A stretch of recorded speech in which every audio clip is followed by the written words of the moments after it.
Okay. Hello. Testing. Sorry, I still haven't quite figured out all of the technical things, but anyways, today I'm going to try to do a little penciling, maybe a little inking, hopefully. And I have two books that I want to talk about tonight. So let's see. I think I'm going to change edit.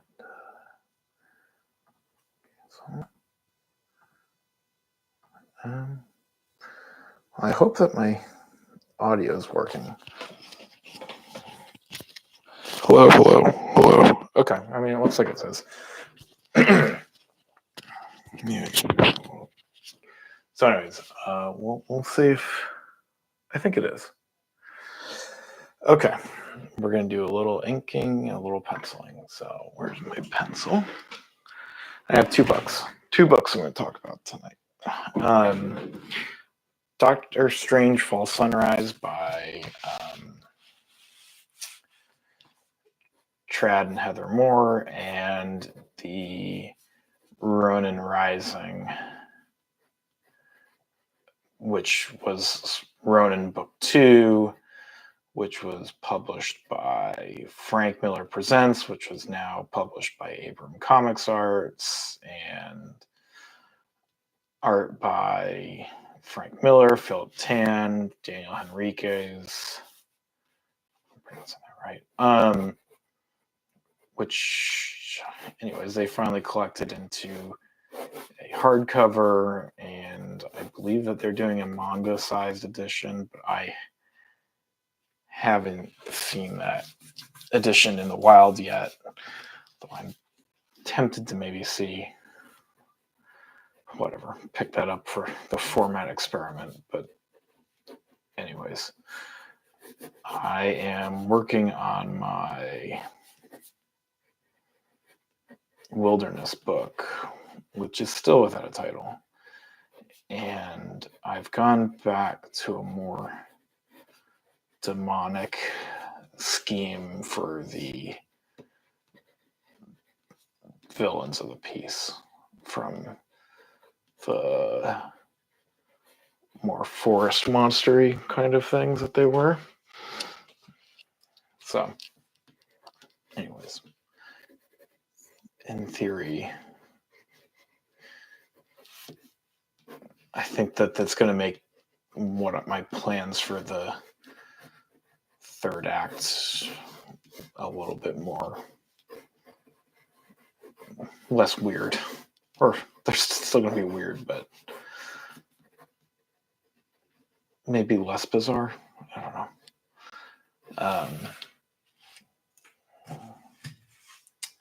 So anyways, I'm just going to try to do some a little bit tighter pencils than my layouts provided, and I hope that you can see that.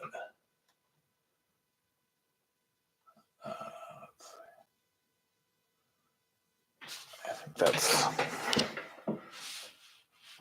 there. I think that's a little bit, that looks a little bit better. Of course, I've got shit on the lens. Anyways, these are all tests because there's no audience yet. So anyways, I want to let's start with Fall Sunrise, because it kind of picks up on something that I think I was pointing to in the last time I went live. This is it. Trad and Heather Moore. I'd suggest checking out Carson Grubaugh over on Living the Lines channel. Did a good review of the book. And I mean, Trad's artwork is beautiful, and it's impressive, and it's absolutely gorgeous to look at. The colors are incredible. Like, it's a beautiful book.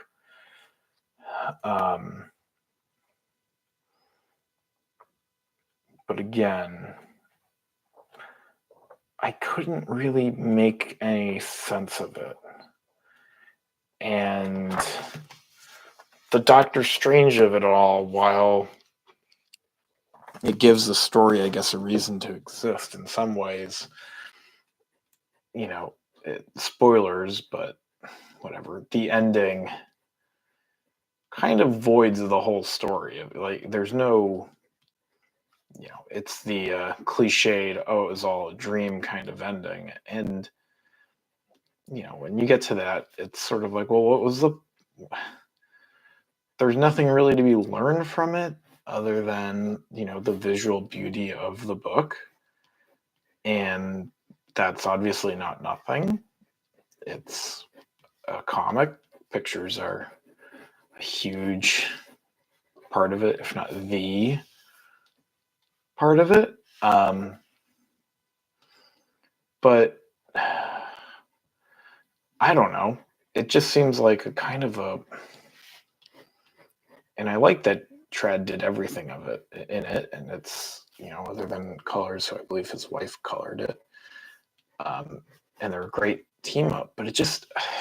I wish it wasn't a Doctor Strange thing, because then it at least have some sort of... It felt like it was a mandate to end it with a, well, this story will affect nothing in our broader Marvel continuity, which, who gives a shit about continuity and really, Marvel in general. It's just a silly... It sucks because it feels like it robs the story of any deeper meaning because it's stripped by its ending. And I don't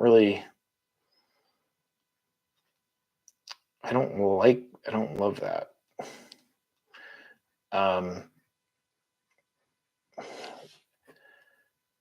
So I don't know. It and even throughout the book, it's very heady, which again works with his art. But I don't know. The narrative again wasn't really... The narrative didn't work for me. The art obviously hugely did. Would I recommend picking it up? Yes, because of the artwork. But I just didn't get much out of the story. Maybe that there's a lot of that is on me. There's parts of it that just felt like, oh, this is going over my head. So certainly there is a piece of it that's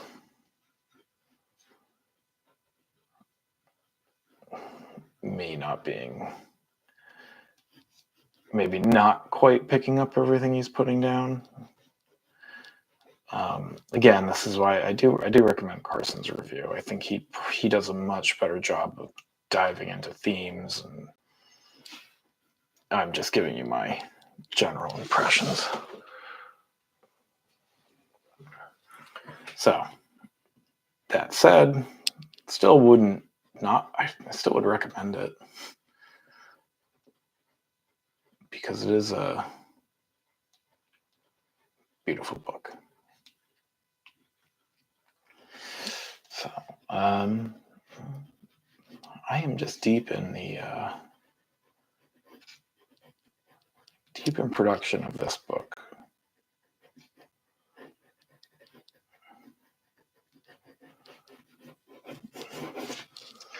So the other thing that I wanted to talk about while on the stream, just to give me stay, was Ronin Rising, and I think I have a little bit more to say about it. I do like this cover. I feel like this is a good current period Frank Miller piece. A lot of people have qualms with Frank's new current style. I think there's still stuff to be he's still a vital artist, and I think that there's, well, again, this story is sort of a, it's an experiment in complete, just total decompression. I mean, there's not a whole hell of a lot happening in the book, and I think that there's a lot of confusion, or not confusion, but I just really don't think that he had a lot to say with the story. Whereas the original Ronin is completely bursting with ideas.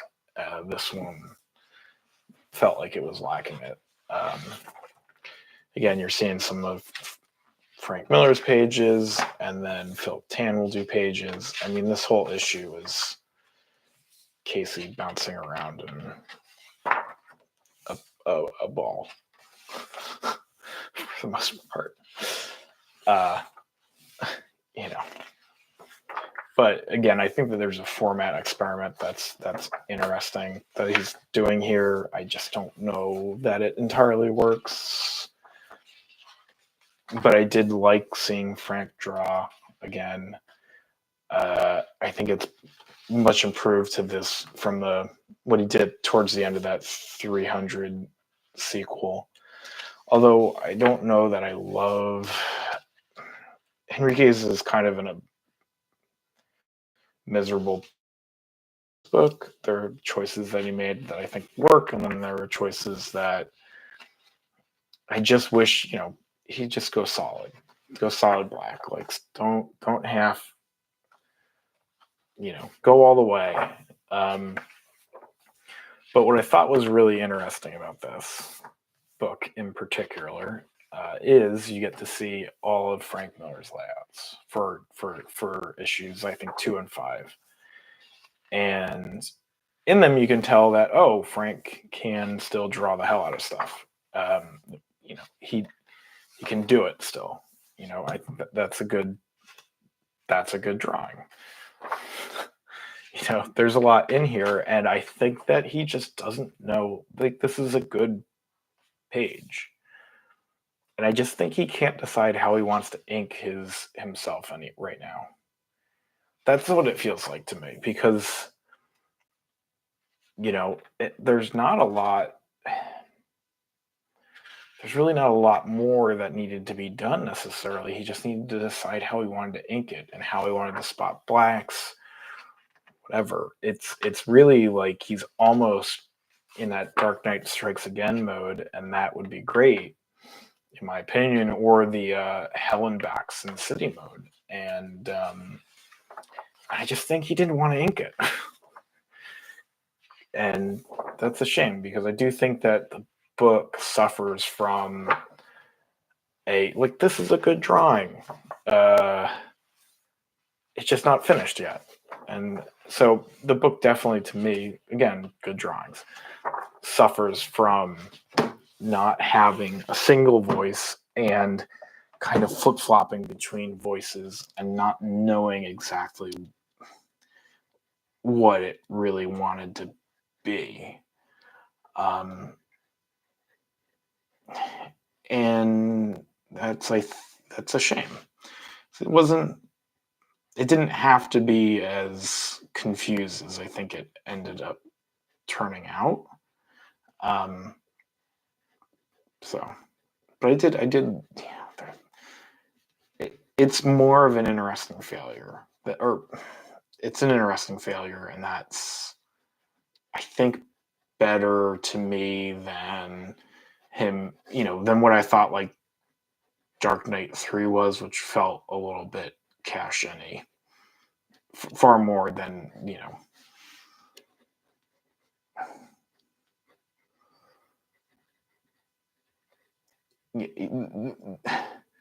this also was, let's be honest, a bit of a cash-in too, but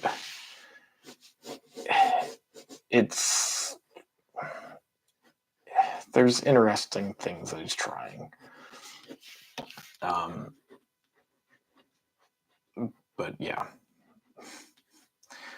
I just really liked, and I appreciate the book kind of publishing those layouts of his, because I think that they are very informative of where Frank is as an artist today, and it shows that he's still, I think, he still cares, and that he still wants to make comics, and that's important. I feel like I don't think he's tarnishing his legacy with the book. I think he's earned the right to do these kinds of experiments, and more power to him for doing it. I kind of wish he just, they picked, well, is Frank going to draw the whole book, or is Frank not going to draw the whole book? And I wish he kind of made that decision before he tried out the Philip Tan experiment, because the fact that the book isn't unified makes it less compelling. If it was, I think it would have been a little bit more successful as an artistic endeavor, I guess. I think that because it was sort of a mixed artistic message, it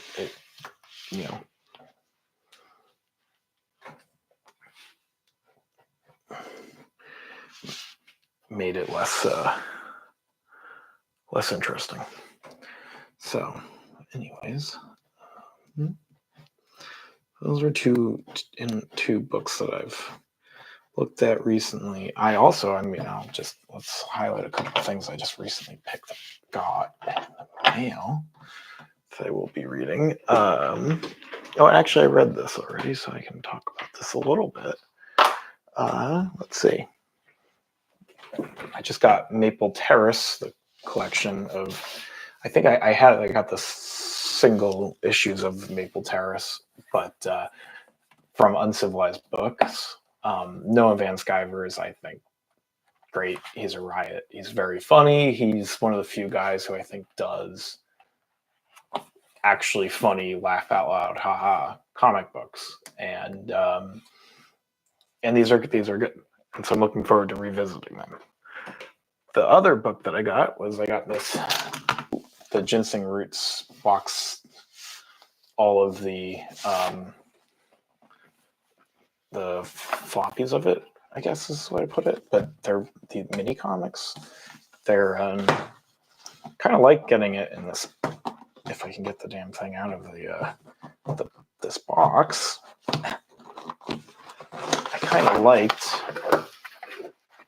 I kind of like having it in the issues more than having a big. It kind of makes it more manageable for me to read. And so I'm really excited to read this.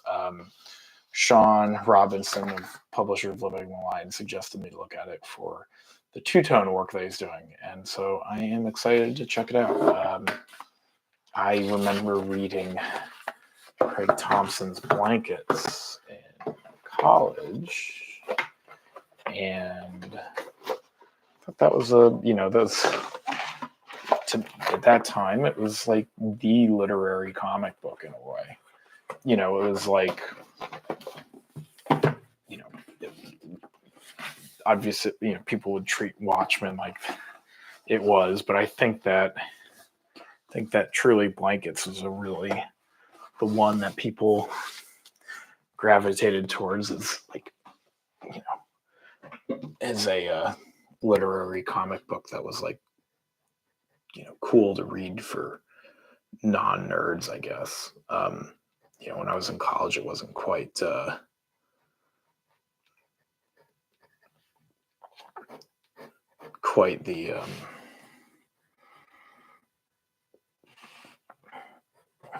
comics weren't fully rehabilitated and cool at the point. Though I don't think they're cool necessarily, but they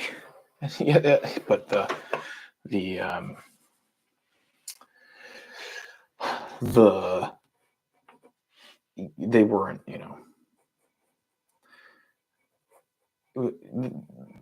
floppies were still sort of mildly embarrassing. The Walking Dead wasn't a TV show just yet. It was almost a TV show, I think. I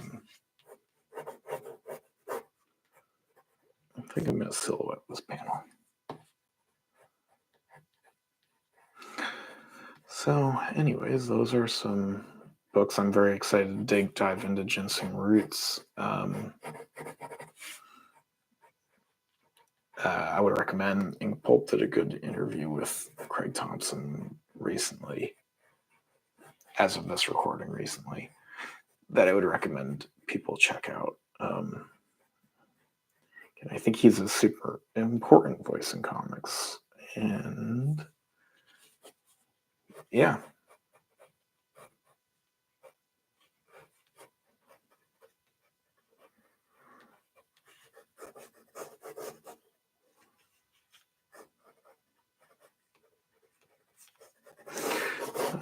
I'm just gonna this page. The other thing that I'm working on is my I have a web strip comic called The Unspeakable, which you can find on Instagram, and I believe the account is the Unspeakable Comic. And it is a question-like character, and he is going to take on the military-industrial complex, deep state, whatever. And I kind of started picking that back up again. I had a couple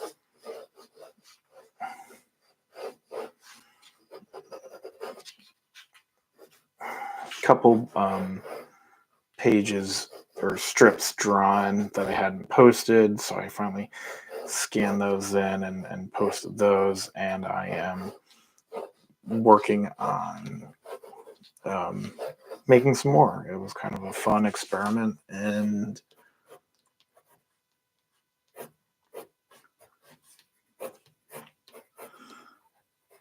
I want to try doing that again a little bit. Just four panels at a time, and yeah. So, anyways, let's get a little ink a little bit, and then we'll call it a night for this. I'm going to try to do these on a weekly basis to hopefully at some point build a followership. But this book will probably, I would like to finish for, maybe a 2025, for next year release, 2025. That'd be my goal.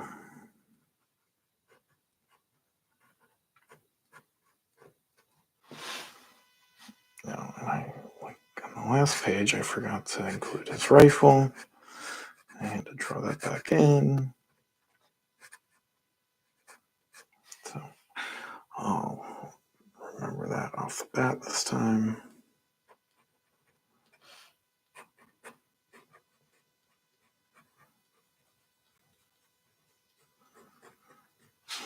And I'm using these. On my last book, House on Fire, I don't think I used any nib. And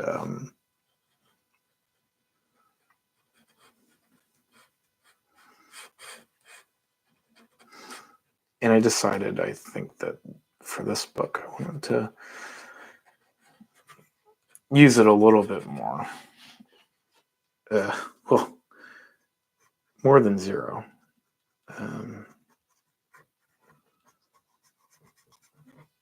I think it's good. It's good to rough in shapes and stuff, honestly. The problem is that I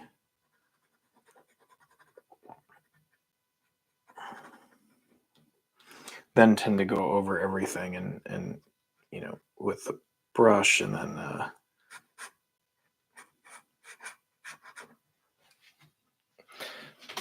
destroy all the lines that I made with the nib.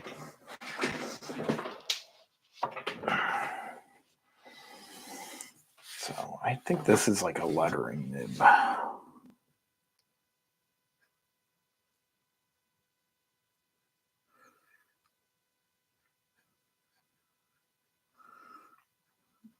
But it makes like a pretty dead line.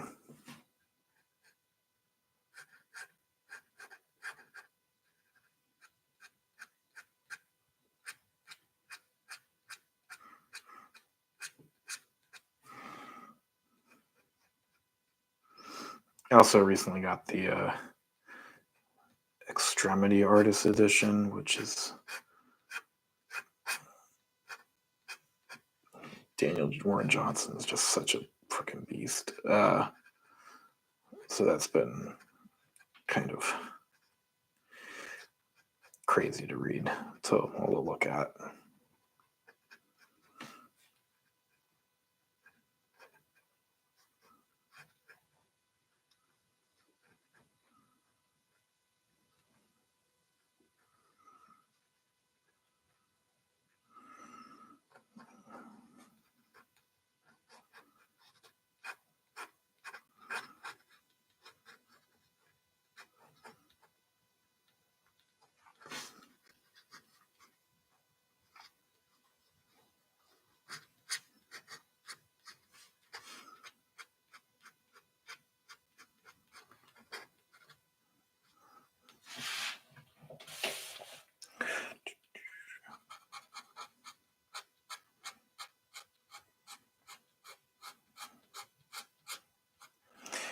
I don't know that I love the ink that I'm using with the nibs, but it at least flows relatively well.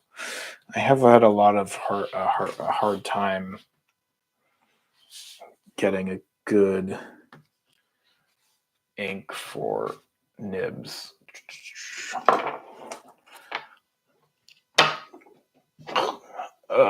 Because I tend to I've used the speedball, and that always tends to clog up. On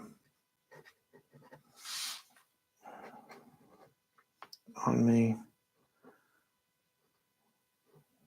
Of course, that's okay.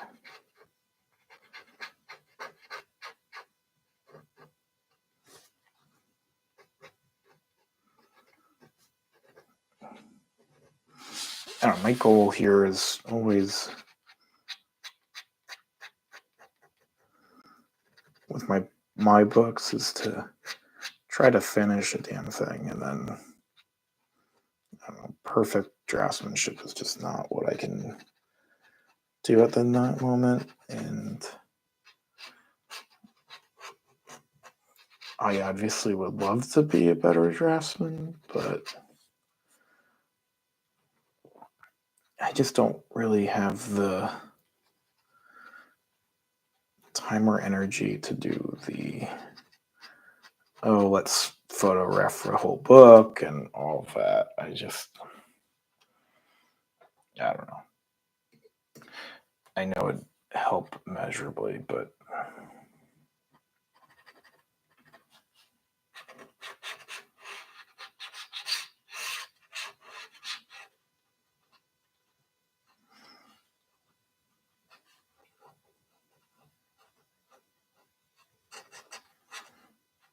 I think that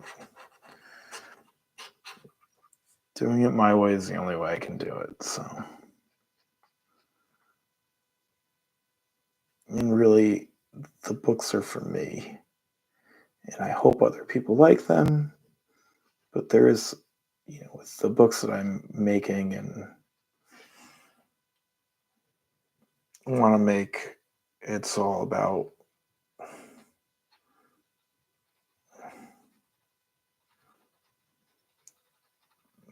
trying to solve a problem that I have, or to communicate a thought that I have, or an emotion or something. And I'm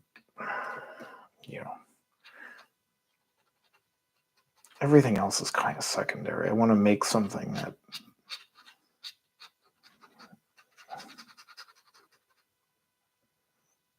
has some feeling to it, I suppose.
Okay, I think I'll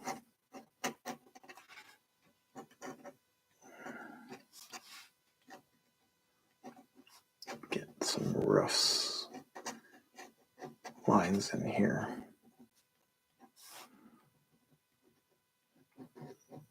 I do the blue lines for my, I'm sure they don't show up on camera, but I do blue lines for all my layouts. I print them out in the printer, and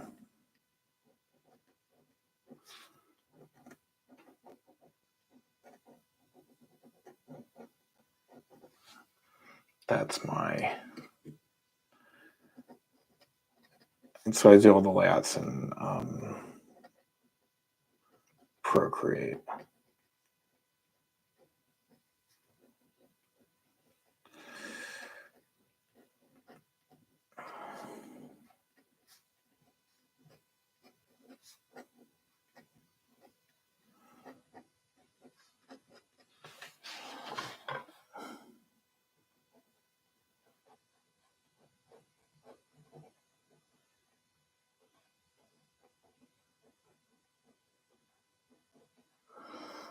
So I did some lettering on the book earlier today, and I have multiple panels.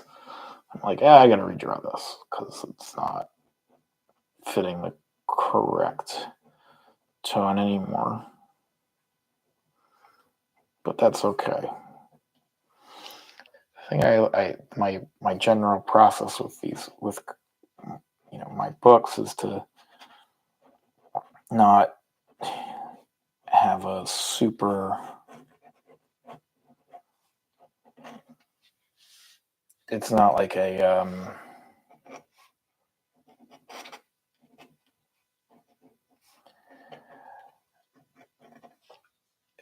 not like a strict thing. It's I like to improvise a little bit and have an idea of where I'm going and where the book needs to go, but it's not it's not set in stone, and I can change things at will if I want, and as long as they fit within where I am, the quote unquote idea of the story is, or the idea of the book, then I can do anything within that fits in that range.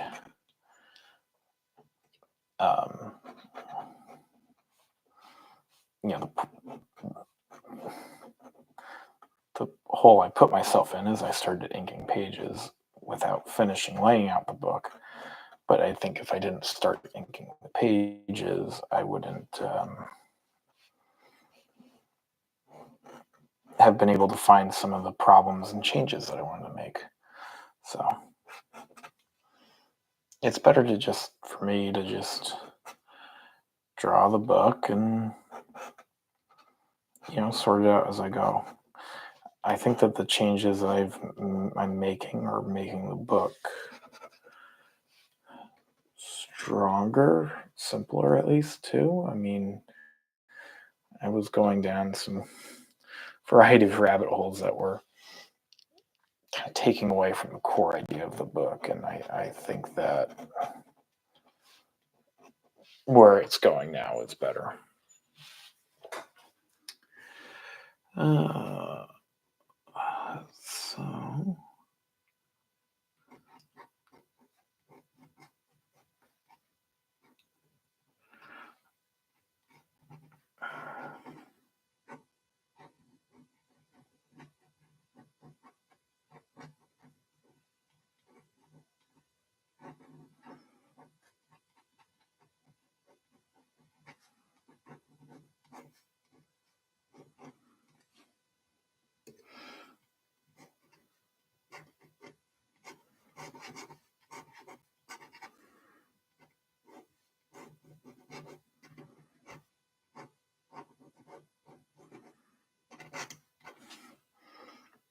I think I'm gonna finish this figure and then call it a break for the stream. I will be back presumably, maybe not next week because of Thanksgiving, but sometime soon, and we'll be inking more pages. My goal for this book is to make it somewhere in the 150 page range, I hope.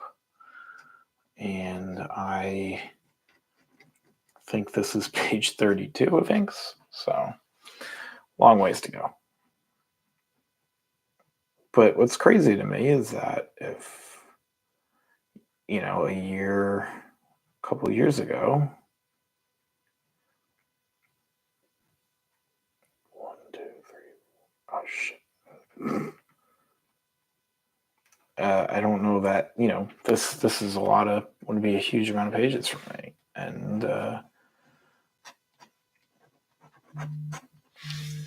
so it's exciting. Anyways, we'll call it a break there. Thanks for watching this in the future.